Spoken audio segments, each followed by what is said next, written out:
Jangan lupa subscribe, like, and share.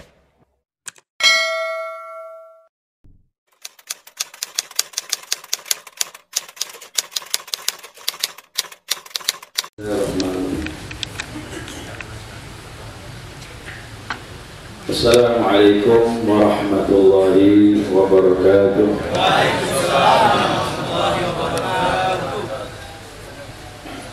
Alhamdulillahi rabbil alamin. Wal 'aqibatu lil muttaqin wa la 'udwana illa 'alal zalimin. Asyhadu an la ilaha illallah wahdahu la syarika lah. Rabbus samawati wal ardin. وأشهد أن سيدنا ونبينا محمدا عبده ورسوله المبعوث رحمة للعالمين. اللهم صل وسلم وبارك على سيدنا محمد وعلى آله وصحبه أجمعين.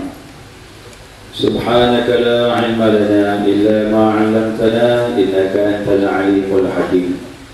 اللهم ذكرنا ما نسينا وعلمنا ما جهلنا ولا حول ولا قوة إلا بالله العلي العظيم.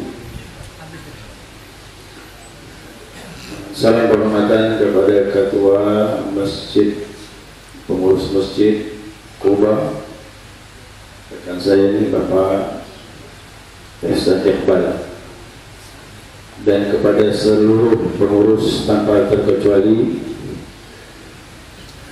yang saya muliakan, tokoh agama, pemuka agama, para ustaz dan ustazah, para muallim dan muallimah, guru-guru qiraatul Quran, para khatib, kemudian yang saya muliakan jamaah yang hadir tanpa terkecuali, hadirin wal hadirat, kaum muslimin dan muslimat yang insyaallah semuanya diberkahi oleh Allah Subhanahu wa taala. Alhamdulillah, senantiasa kita mengucapkan pujian dan syukur kita kepada Allah Azza wa Jalla atas limpah rahmah hidayahnya. Malam ini kita bersama-sama dapat hadir di rumah Allah ini, Masjid Kuba. Yang kata nanti Masjid Kuba itu 2 rakaat sama dengan umrah. Tapi Masjid Kuba di Madinah, insyaallah. Mudah-mudahan sama nilainya dengan berkat Nabi Muhammad SAW. Dan dipertemukan kita oleh Allah Subhanahu wa taala, ya, dibimbing dengan nikmat iman, dijaga iman kita oleh Allah, dibimbing dengan nikmat Islam. Kita senantiasa dibimbing untuk taat kepada Allah Subhanahu wa taala, dan dibimbing lagi dengan nikmat ihsan. Mudah-mudahan kita menyadari dimanapun kita berada, kita diawasi oleh Allah Subhanahu wa taala. Itulah nikmat yang ketiga, nikmat ihsan, di mana seorang hamba menyadari bahwasanya senantiasa kita bersama Allah Subhanahu wa taala dimanapun kita berada. Di samping nikmat yang besar ini, Allah beri nikmat kesehatan. Mudah-mudahan semuanya sehat. Dengan nikmat sehat kita dapat melaksanakan aktivitas kita sehari-hari, termasuklah pertemuan pada malam hari. Kemudian jemaah sekalian rahmati Allah Subhanahu wa taala, dipertemukan kita juga pada malam hari ini yang mengingat peristiwa besar, yang kelahiran manusia besar, yang kebesarannya tak diragukan sampai sekarang, karena dididik oleh Tuhan yang Maha Besar, Nabi kita Muhammad sallallahu alaihi wasallam.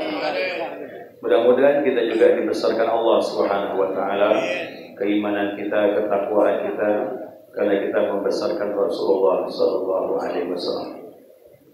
Salawat diri salam tidak lupa kita aturkan kepada junjungan kita, sebab beliau kita berkumpul Nabi kita Muhammad sallallahu alaihi wasallam.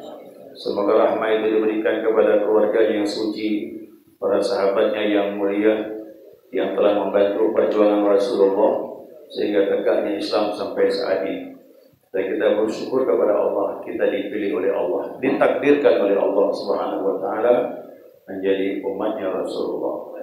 Mudah-mudahan kita mendapatkan syafaat beliau kelak di yaumil qiyamah. Ya rabbal alamin. Para jemaah sekalian yang dirahmati Allah, bulan Maulid telah hadir bersama kita. Para pencinta Nabi sudah merasakan bulan ini spesial karena momentum di mana kita diajak senantiasa ingat perjuangan daripada Rasulullah SAW. Ingat Nabi saja sudah ibadah, apalagi mengikuti Rasulullah SAW. Ingat Nabi itu mengembalikan pikiran kita kepada manusia yang 1400 tahun yang lalu membawa Islam. Kita perlu peringatan Maulid, sahabat tak perlu. Kenapa sahabat tidak perlu? Mereka hari-hari melihat Rasulullah. Adapun kita jauh sekali rentang waktu 14 abad. Nah, kita menganggap perlu kita memperingati Maulid ini. Karena dengan itu kita akan diajak kembali lagi sejauh mana kita mengikuti Rasulullah. Yang lupa saja menjadi ingat ikut Nabi, apalagi yang senantiasa mengikuti beliau. Nah, itulah Allah Subhanahu wa taala mengatakan kepada kita, laqad qasasihim ibaratun lil awsat. Kisah-kisah mereka itu bagi orang yang punya pandangan. Bahkan dikatakan ayat yang lain bagi orang-orang yang berakal. Maka peringatan-peringatan ini menjadi pelajaran bagi kita. Coba lihat Al-Quran itu, kisah Nabi Yusuf, kisah Nabi Musa, kisah Nabi Isa. Kenapa Allah ceritakan? Penghibur bagi Rasulullah SAW. Seberat apapun perjuanganmu ya Muhammad, kata Allah, ingatlah perjuangan ulul azim yang lalu, pejuang-pejuang nabi-nabi yang lalu. Nah, kita juga begitu, kisah Nabi pelajaran bagi kita. Maka Maulid insya Allah menjadi pelajaran bagi orang yang berakal. Insya Allah yang hadir ini orang berakal semuanya. Ya, orang berakal, ulul albab, memikirkan kebesaran Allah, memikirkan dakwah daripada Nabi kita Muhammad Sallallahu Alaihi Wasallam. Perjamaah sekalian yang rahmati Allah, tidak ada nikmat yang paling besar kalau kita memahami, yaitu nikmat dimunculkannya Rasulullah. Lahir Nabi, lahir Islam. Tidak hanya dahulu, sebelum Nabi lahir disebut zaman jahiliyah. Kalau Nabi tak lahir pun kita juga Indonesia lebih jahil lagi. Kita tak kenal Allah Subhanahu wa taala. Kita tak tahu bagaimana cara menyembah Allah. Kita tidak tahu mana yang hak, mana yang batil. Dan kita tidak tahu mana jalan ke surga. Dan kita tidak tahu mana jalan ke neraka. Maka dari itu dengan berkah lahirnya Nabi Muhammad SAW, maka kita bersyukur kepada Allah Subhanahu wa taala. Kita ditakdirkan bukan jadi umat Nabi Musa, bukan umat Nabi Adam, tapi umat Nabi manusia yang terbaik, Nabi yang terbaik, Nabi kita Muhammad Sallallahu Alaihi Wasallam. Mudah-mudahan kita bisa bersama beliau. Amin. Amin ya Rabbal Alamin. Rasulullah ingat akan kelahirannya. Kenapa kita tidak ingat? Nabi sangat membesarkan kelahirannya. Tatkala sahabat bertanya dengan Nabi tentang fadilah-fadilah amal, termasuk fadilah puasa sunnah, Nabi selalu menjawab, ya Rasulullah, bagaimana puasa Asyura? Mufakiru sanatal madiyah. Puasa Asyura itu, kata Nabi, menghapuskan dosa setahun yang lalu. Hadis yang lain sahabat bertanya tentang puasa Arafah. Mufakiru sanatal madiyah wal baqiyah. Puasa Arafah, kata Nabi, menghapuskan dosa setahun yang lalu dan setahun yang akan datang. Dan begitulah sahabat bertanya tentang keutamaan ibadah yang dituntut oleh beliau. Tapi tatkala sahabat bertanya tentang puasa hari Isnin, sahabat ingin tahu apa fadilah pahalanya. Tapi Nabi jawab, fihi wulidtu wa fihi unzila alayya. Hari itu aku dilahirkan dan hari itu aku diutus oleh Allah Subhanahu wa taala. Nabi tidak sebut fadilah puasanya, tapi Nabi mengajak sahabat, hari itu aku dilahirkan, kata Nabi sallallahu alaihi wasallam. Berarti seolah-olah Nabi mengajak kepada kita, ingatlah hari kelahiranku, kata Rasulullah. Inilah yang kita lakukan malam ini. Cara memperingati berbeda-beda. Boleh dengan puasa sunnah, boleh dengan baca Al-Quran, boleh dengan berselawat kepada beliau, memuji-muji beliau. Dan kita memuji dan harus memuji Rasulullah. Siapa yang bilang tidak boleh memuji Nabi? Yang penting, kata Imam Busri, jangan sampai kau memuji sebagaimana orang-orang Nasrani memuji Nabi Isa alaihissalam. Itu yang tidak boleh. Kita tidak boleh melampaui batas. Setinggi apapun Rasulullah, tetap Nabi Muhammad abduhu wa rasuluh, hamba dan rasul Allah Subhanahu wa taala. Tapi kita boleh memuji beliau. Bulan Maulid ini semua makhluknya, umat Nabi Muhammad, memuji beliau. Dan malam ini kita puji Rasulullah. Kenapa kita memujinya? Kita akan kagum kepada beliau. Bagaimana kalau sudah kagum, kita akan mudah mengikuti perintah Rasulullah SAW. Timbulkan kekaguman. Insya Allah kita akan sayang dengan Nabi. Sayang dengan Nabi akan mudah kita merasakan apa yang disuruh oleh Rasulullah SAW. Hari Senin spesial bagi Nabi. Hari lahir, hari Senin. Diutus, hari Senin. Dan wafat Nabi juga hari Senin. Hijrah Nabi juga hari Senin. Sampainya Nabi di Madinah juga hari Senin. Para jamaah sekalian, saya sangat menyenangi hari Senin tanpa menafikan hari-hari yang lain. Hari yang lain bagus, tapi hari Senin lebih bagus bagi saya karena di situ sangat erat hubungan dengan Rasulullah SAW. Wafat Nabi hari Senin, tapi Nabi dimakamkan hari Rabu. Kenapa tidak hari Senin? Karena terlalu lama dan terlalu cepat kalau hari itu ditanam. Apa sebab? Karena sahabat banyak berpergian dalam peperangan.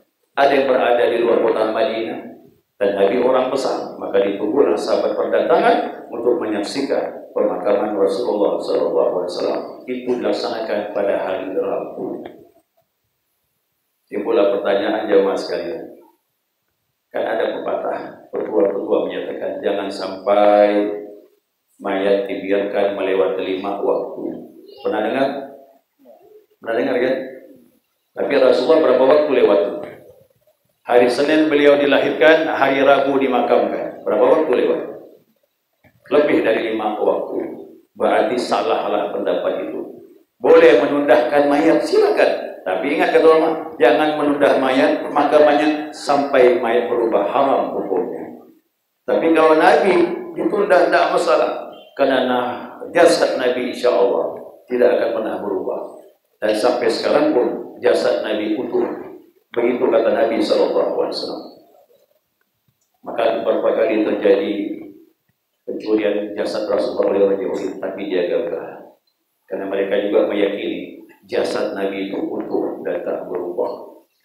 Kata Umar, bagaimana kami akan berselawat engkau ya Rasulullah, sedangkan engkau telah menjadi bangkai.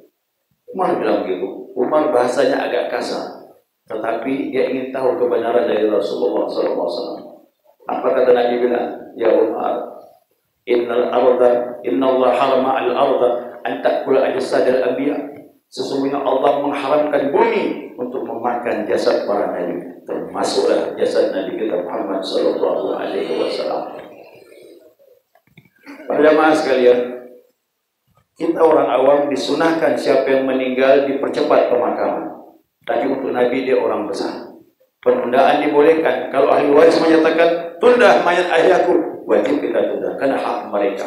Kita cuma beri nasihat, dipercepat lebih baik. Begitu kata Nabi SAW. Siapa orang meninggal, bersegeralah. Kalau dia orang mukmin, minta dipercepat untuk kembali kepada Allah di alam barzakh. Kata Nabi, kalau mayat sudah turun dari rumah ditanduk, itu si mayat menjerit. Apa kata si mayat? Kalau dia orang yang salih, qaddimuni, qaddimuni. Cepatkan aku, cepatkan aku. Itu orang yang salih. Kalau orang yang fajir, bagaimana? Begitu dibawa, dia menjerit juga di dalam keranda itu. Apa yang diucapkannya? Ya wailaha aina tadhhabun. Hei celakanya aku ini. Kemana kalian akan membawakan? Begitulah orang-orang yang fajir. Mudah-mudahan kita termasuk orang yang pertama. Jangan termasuk orang yang kedua. Ketakutan tatkala dia ambil jasad kita dibawa ke alam barzakh. Kita siapkan bekal-bekal yang terbaik dengan mengikuti Nabi kita Muhammad SAW. Para jamaah sekalian, lahir Nabi 2 hal yang besar ingin saya sampaikan. Apa? Yang pertama akidah, yang kedua ibadah. Inilah perubahan besar yang dianggap aneh oleh orang-orang kafir Quraisy. Yang pertama akidah, keyakinan kepada Allah Subhanahu wa taala yang didakwakan Nabi dengan kalimat yang singkat tapi padat, la ilaha illallah Muhammadur Rasulullah. Ini dakwah 13 tahun di Mekah. Nabi mengantarkan sahabat bertauhid, mengisahkan Allah Subhanahu wa taala. Diajar kenal kepada Allah. Makanya wajib belajar ilmu tauhid. Akidah harus kuat, apalagi akidah yang kita pegang, akidah Ahlus Sunnah wal Jamaah. Para jamaah sekalian, sifat 20 itu akidah Ahlus Sunnah wal Jamaah. Itu akidah yang selamat. Telah dibuktikan oleh seluruh para ulama. Tokoh besarnya Abu Hasan Asy'ari, dan yang kedua Abu Mansur Al-Maturidi. Dan disepakati ulama Al-Azhar, inilah akidah yang selamat dunia dan akhirat, akidah Ahlus Sunnah wal Jamaah, yang sangat memahami makna la ilaha illallah sebagaimana Al-Quran dan Sunnah Rasul sallallahu alaihi wasallam. Nabi berdakwah tentang la ilaha illallah, singkat kalimatnya tapi padat. Syarat masuk Islam dengan kalimat ini, syarat mati husnul khatimah dengan kalimat ini, kunci surga bisa dibuka dengan kalimat ini. Jangan main-main dengan kalimat ini, singkat tapi Masya Allah. Nabi siap mempertaruhkan nyawanya di hadapan orang kafir Quraisy dengan kalimat la ilaha illallah. Tatkala dakwah Nabi semakin berhasil, orang-orang semakin banyak mengikut. Yang diawali orang-orang rakyat jelata, para hamba saya, begitulah para nabi. Pengikutnya awalnya rakyat jelata. Akhirnya orang kafir Quraisy marah tatkala Nabi telah menyinggung Tuhan mereka. Nabi menyinggung berhala-berhala mereka, maka Nabi menyatakan cukup Allah sebagai Tuhan, dan mereka tersinggung. Mereka datang kepada Abu Talib, paman Nabi SAW. Ya Abu Talib, itu kemanakanmu sudah melampaui batas. Tuhan kami diganggunya, Tuhan kami dihinakannya. Tolonglah, kalau tak bisa kau hentikan kepada dia, dia akan berhadapan dengan kami. Maka setelah Nabi kembali ke rumah bertemu dengan pamannya Abu Talib, Abu Talib berkata, ya anak saudaraku, jangan kau susahkan aku. Pikirkanlah pendapat mereka. Janganlah kau singgung Tuhan-Tuhan mereka. Bagaimanapun mereka masih menghargai aku selaku pamanmu, karena Abu Talib orang terhormat. Mereka masih memandang. Rasulullah SAW sedikit pun tidak gentar, tapi dia kasihan dengan pamannya. Tapi mau tidak mau Nabi harus menyampaikan sesuatu kebenaran kepada pamannya. Apa dia kata? Ya ammi, law wada'u syamsa fi yamini. Wahai pamanku, kalaulah mereka meletakkan matahari di tangan kananku, wal qamara fi yasari, dia meletakkan matahari di tangan kiri, ala an atruka hadzal amra, agar aku meninggalkan apa yang kubawa urusan ini, hatta yuzhirallahu aw ahlaka fi ma taraktu, sampai Allah lihatkan kepadaku aku berhasil atau aku binasa kali ini, aku tidak meninggalkan dakwah dari Allah Subhanahu wa taala. Kira-kira ini kalimat bagaimana? Itu paman tertegun, dia terheran. Kemenangan bicara dengan begitu kuat, dengan rohani yang luar biasa, menggelegar sampai masuk ke hati pamannya. Pamannya tidak bisa berkata apa-apa. Kalau kita menjatuh, itu ibaratnya sekat mat sudah. Artinya apapun alasan tak mungkin lagi sudah. Walaupun Nabi binasa karenanya, tetap Nabi tidak meninggalkan dakwah dari Allah Subhanahu wa taala. Kalau kita punya iman seperti ini, Masya Allah, mudah-mudahan cerita ini membangkitkan semangat kita. Ingat kepada Nabi SAW. Dan dakwah Nabi terus bertambah.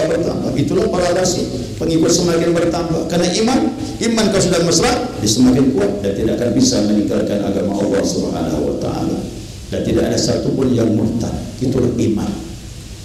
Sampai pada akhirnya menjelang masa tua Abu Talib, maka orang kafir Quraisy pun datang kepada Abu Talib. Ya Abu Talib, telah Jokowi masih hidup, tolong ingatkan kemenakanmu, kami bisa negosiasi. Apa maknanya?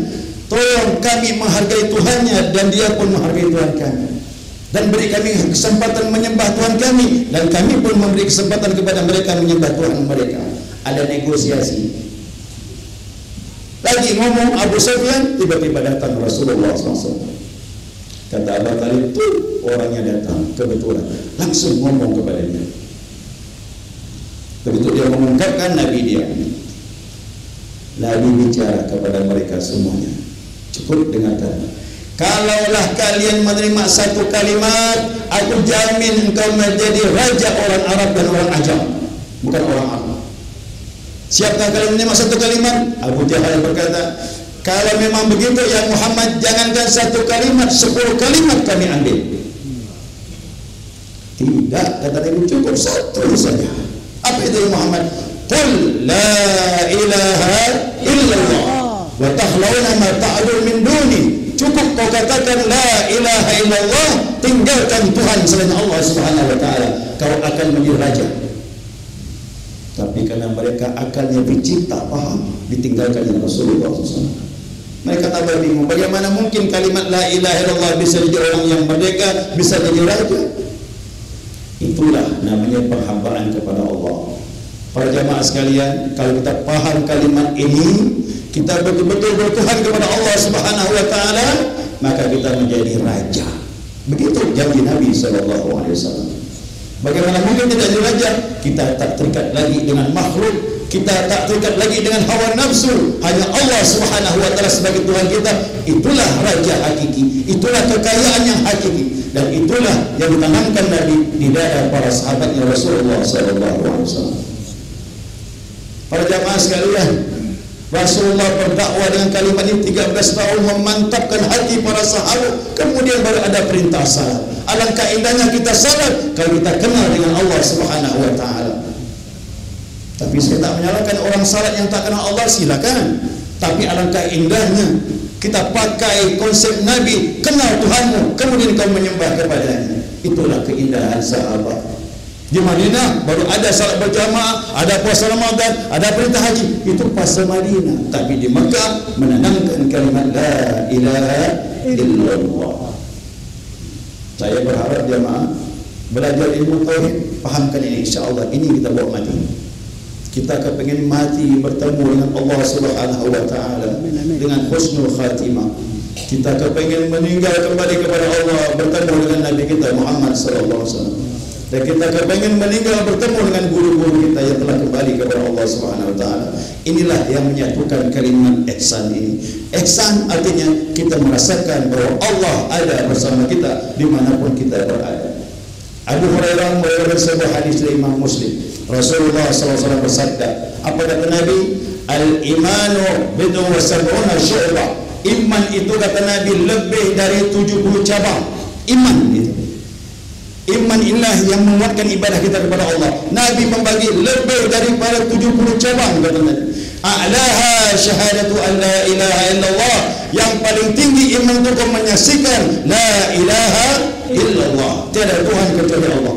Wa adnaha, yang paling bawah, yang paling rendah sekali, imatatul adha anil tariq, menyingkirkan gangguan dari jalanan. Lalu kalau orang mengucapkan la ilaha illallah berarti sudah dapat iman yang tertinggi. Bukan itu maksud Nabi sallallahu alaihi wasallam. Ingat, iman yang paling rendah menyingkirkan gangguan dari jalanan. Jamaah sekalian, bubar dari masjid ini, ketemu kulit pisang, ketemu paku, ketemu batu, ketemu selengkah kayu yang menghalangi jalan, iman yang memanggil kita, singkirkan karena Allah Subhanahu wa taala. Itu iman. Dan itu iman yang paling rendah. Kalau itu tidak kita lakukan, iman yang paling rendah pun tidak kita dapatkan. Lalu bagaimana iman yang tertinggi? Penyaksian la ilaha illallah. Fa'lam annahu la ilaha illallah. Surah Muhammad. Ketahuilah, pahamkanlah, cari maknanya la ilaha illallah. Maknanya apa? Tidak ada yang menghidupkan dan yang mematikan kecuali hanya Allah. Tidak ada memuji penyakit dan menyembuhkan kecuali dengan izin. Tidak ada mendatangkan rezeki dan memuji rezeki kecuali dengan izin.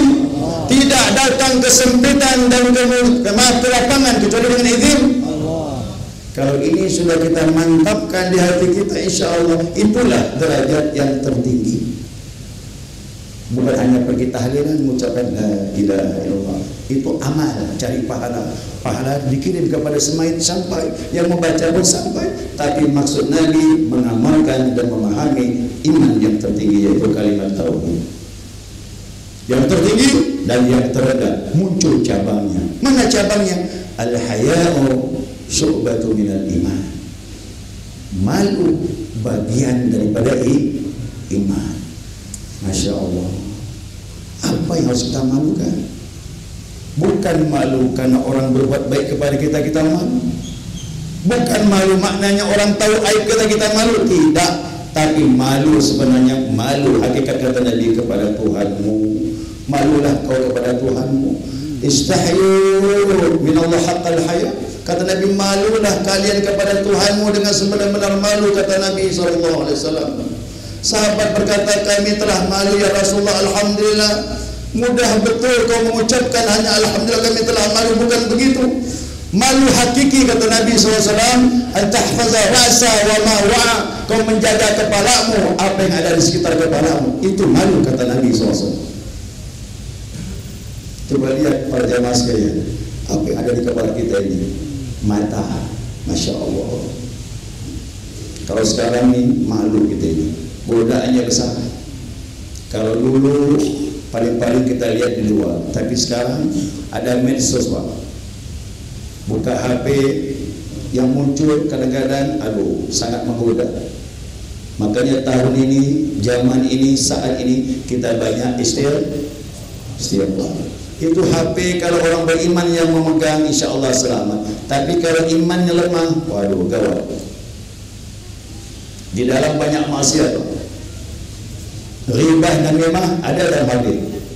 Ada. Perbuatan musuh dalam HP banyak. Sumber maksiat kalau iman kita lemah. Tapi kalau kita orang beriman, iman kita kuat, insya Allah kita akan munculkan hal-hal yang bermanfaat untuk diri kita dan untuk agama Allah Subhanahu wa taala. Saya juga pakai HP. Saya juga pakai, tapi di sana ada manfaat. Ada tausiah, ada arahan yang baik, ada muratal Al-Quran dan sebagainya. Masya Allah.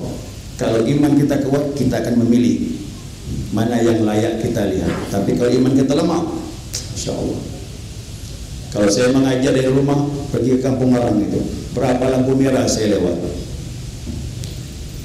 Begitu berhenti lampu merah, banyak bupati Pak. Tahu bupati? Buka paha tinggi-tinggi.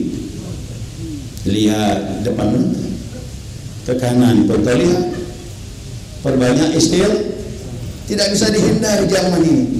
Maka zaman ini kalau orang bisa istiqamah ibadah kepada Allah, Masya Allah luar biasa. Ya, godaan yang begitu besar, kita mampu menghadapinya, maka pahalanya semakin tinggi. Kaidah fikih apa? Siapa beribadah, tingkat masyaqqahnya, tingkat kesulitan lebih tinggi, maka pahalanya semakin tinggi. Salat witir dikerjakan awal malam boleh, setelah ba'da isya sebelum tidur. Witir dikerjakan setelah tahajud boleh, dua-duanya bagus. Mana yang paling bagus? Setelah tahajud. Begitu kata Nabi SAW. Masya Allah, mata ini pun kalau kita malu dengan Allah Subhanahu wa taala, kita pasti menjaga mata kita ini. Apa yang layak kita lihat? Imam Syafi'i rahimahullahu taala, beliau pernah error hafalannya. Dan dia mengadu kepada gurunya, Al-Waqi, ya Imam, berapa hari ini rusak hafalanku. Apa kata Imam Waqi? Kau lihat-lihat, kau ingat-ingat, apa yang pernah kau lakukan sebelumnya? Maksiat apa yang kau lakukan? Tidak ada Imam, aku beri kau 3 hari, silakan. Pulang ke rumah 3 hari merenung, apa dosa yang pernah aku lakukan? Ternyata dia ingat. Waktu hari hujan dalam perjalanan, dia bertemu dengan seorang wanita. Seorang wanita berteduh di sebuah pondok dan hari hujan. Tatkala hujan menetes ke tanah, dia khawatir basah itu mengenai pakainya. Dia angkat dan Imam Syafi'i melihat betisnya. Masya Allah, lihat betis Pak, error hafalan. Sekarang lebih dari betis pun bisa kita lihat. Maka dari itu banyak istighfar, minta ampun sama Allah mata kita ini. Saya juga begitu, ingat-ingat perjalanan yang lalu banyak salah. Ya Allah, ampunkan dosa mata ini ya Allah. Pendengaran apakah lagi? Hal-hal yang kita dengar yang tidak layak, istighfarkan ya Allah, minta ampun padanya ya Allah. Belum lagi mulut, lidah di antara dua bibir, dan Nabi mengatakan kalau kau bisa menjamin kepada aku menjaga antara dua bibir lidah dan di antara dua paha, aku jamin kalian masuk surga, kata Rasulullah. Tapi kalau sudah berumah tangga, Masya Allah, di antara dua paha aman. Kalau sudah ada istri, Tapi di antara dua bibir, wah ini yang gawat. Begitu ngomong bicara sedikit sudah orang tersinggung, dosa sudah. Sampai orang itu letak kepada kita, baru Allah maafkan kesalahan kita itu. Dan dalam kubur kebanyakan azab itu masalah dua, istinja dengan namimah, dengan mulut, masalah mulut ini. Dan Abdullah bin Abbas duduk di belakang Nabi SAW. Tiba-tiba unta liar. Unta liar apa? Nabi turun dari unta melihat keadaan apa yang terjadi. Ternyata ditemukan Nabi ada dua kuburan. Kuburan di sana tidak seperti di Indonesia, cuma batu saja terletak. Kalau tidak teliti kita sangka tidak ada kuburan.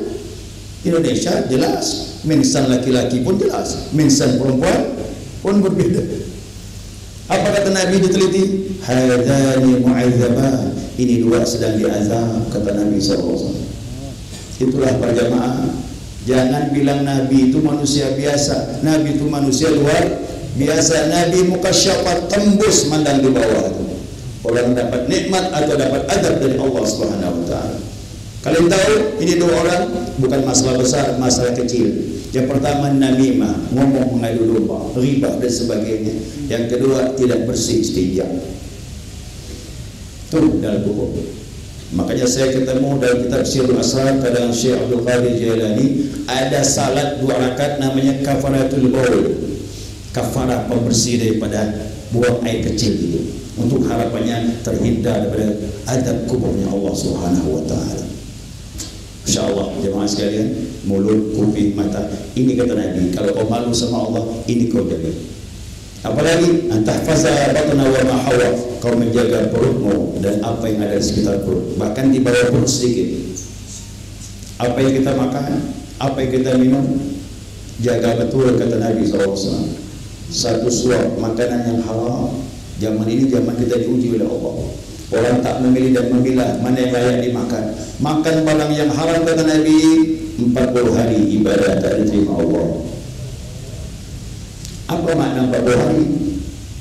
Guru saya menyatakan, orang makan sesuatu barang haram, dia harus makan barang yang halal bersih 40 hari baru bersih. Kembali asal. Cuma yang berbahaya sebelum 40 hari meninggal. Berarti kita kembali kepada Allah, dalam jasad kita masih kotor, ada barang yang haram menempel. Dan khawatirnya lagi, belum 40 hari makan lagi barang yang haram, baru seminggu makan lagi barang yang haram. Apa kata Nabi? An-naru auladi, neraka lebih layak kata Nabi untuk jasad orang seperti itu. Na'udzubillah. Ini jangan kita diuji oleh Allah. Makanlah barang yang bersih jemaah. InsyaAllah ibadah kita diterima Allah Subhanahu wa taala. Orang-orang dahulu kita Masya Allah sangat selektif, sangat hati-hati. Abu Bakar As-Siddiq radhiyallahu anhu, begitu dia makan sesuatu, dia tanya supaya dari mana kau dapat, tak jelas barang ini, dia masukkan jarinya, dimuntahkan. Imam Abu Hanifah sebagai pedagang yang sukses, ada barang yang rusak dia letakkan kepada pedagang anak buahnya itu. Ingat, ini barang kurang baik, harganya setengah dari yang lain. Baik imam, dibawalah dia berdagang, selesai ludes sudah laku, kembali kepada imam. Imam tanya, yang rusak itu sudah kau jual? Sudah, cuman aku lupa. Kenapa? Aku jual sama dengan barang yang lain. Kata Abu Hanifah bilang, ini uangnya semuanya kau sedekahkan, kata dia. Aku tidak mau memakannya. Begitu hati-hatinya Imam Abu Hanifah. Dan begitulah ulama-ulama dahulu. Kalau kita bersih makan kita halal, insya Allah kata Nabi, 40 hari kita menjaga barang yang halal, nur akan masuk di hati kita. Tapi kalau barang yang haram, kegelapan demi kegelapan yang masuk di hati kita. Jangan salahkan kalau anak sulit menghafal Al-Quran. Jangan salahkan kalau anak berat ibadah kepada Allah Subhanahu wa taala. Jangan salahkan kalau anak kita nakal, tak taat kepada kita, tak taat kepada Rasulullah. Boleh jadi kita konsumsikan barang-barang yang diharamkan oleh Allah Subhanahu wa taala. Rasulullah sallallahu alaihi wasallam, makanan bisa ngomong dengan Nabi. Makanan diberi racun ngomong dengan Nabi SAW. Dan Nabi bisa melihat mana barang yang halal, mana yang tidak. Sulaiman Ad-Darani, seorang sufi besar, tatkala dia akan makan, berkeringat tangannya. Dan dia tahu kalau tanganku berkeringat, itu barang haram. Itu ulama dahulu ada isyarat-isyarat dari Allah Subhanahu wa taala agar mereka menjaga apa yang layak mereka makan. Itulah makna hakikat malu kata Nabi sallallahu alaihi wasallam. Terus Nabi melanturkan, "Anta tuqul maut wal bilal." Orang yang malu kepada Allah ingat kematian dan kehancuran setelah kematian. Padahal kita sekarang hidup, tapi tak lama lagi kita kembali kepada Allah. Alladzi khalaqal mauta wal hayat liyabluwakum ayyukum ahsanu amala. Allah ciptakan kematian, kehidupan untuk menguji kita siapa yang paling baik amalnya. Orang yang cerdik, orang yang malu dengan Allah, ingat kapan saja dia bisa kembali kepada Allah Subhanahu wa taala. Pengajian kami di Masjid Hikmah ada namanya Pak Bujang. Dia selalu menyiapkan meja kami untuk pengajian dan dia siapkan air putih. Setiap selesai salat dia minta air putih itu. Kemudian dia doakan mudah-mudahan Ustaz sehat walafiat insyaallah. Amin. Hari Sabtu pengajian, hari Senin dia meninggal. Terkejut saya. Sakit apa? Tak ada yang sakit. Itulah Pak Bujang. Orang bilang Pak Bujang meninggal tak menyusahkan orang. Dan ini maaf, banyak yang keliru.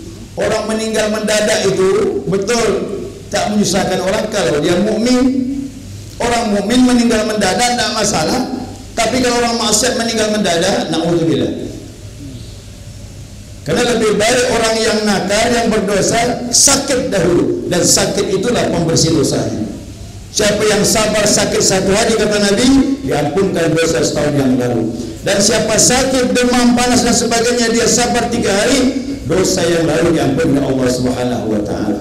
Makanya orang-orang yang banyak salah, dia sakit bagus, pembersihan dosa.